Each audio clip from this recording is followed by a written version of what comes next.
Hi guys, this is Dr. Sammy here with Eastwood Animal Clinic. Thanks for joining, we appreciate y'all. Hope these are interesting videos for you.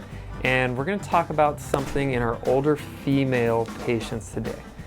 Something called a Pyometra. Hopefully you're not familiar with those, because if you are, you've probably had the surgery that goes with it. So, sorry about that, hope it went well. So, Pyometras. What a Pyometra is an infected uterus. And we typically see them in our middle-aged patients, and they get an infected uterus. And so they're unspayed females. They can technically not happen in a spayed female. It's medicine. There's an exception with every rule, guys. Something called a stump pyometra. Very rare, but they do happen. Topic for another day. So back to our pyometras. So the pyometra, typically middle-aged female patients, and it's a pus-filled uterus. How do they get them? Some reasons, they get a retrograde infection, so from the outside environment, works their way up through the vagina, through the vaginal canal, into the uterus, gets a hold, and produces bacteria, aka infection, pus, and you have a pus-filled balloon.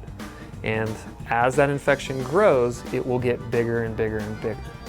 Now, when we typically identify these, most of the time, most doctors will kind of try and go into surgery either right then and there or within 24 hours. Every doctor is different, every patient's different, depending on age, how stable, how septic, how toxic is the patient, lots of different variables.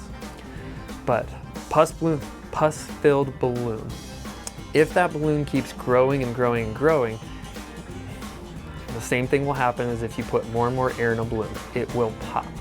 If you pop a pus-filled balloon in the abdomen, you're releasing all that infectious material throughout the abdomen, and that's not good.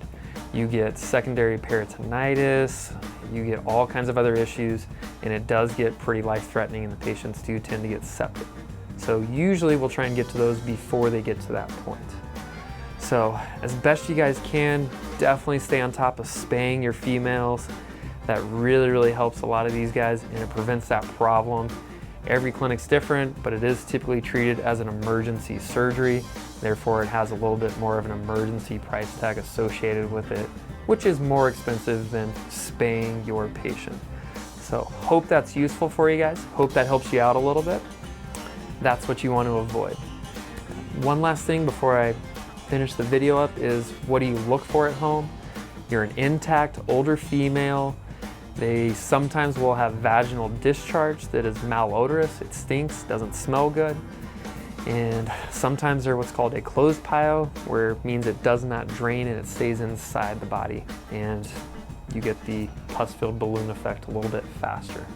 So watch out for those guys. Hope that was useful for you. We'll see you later. Bye.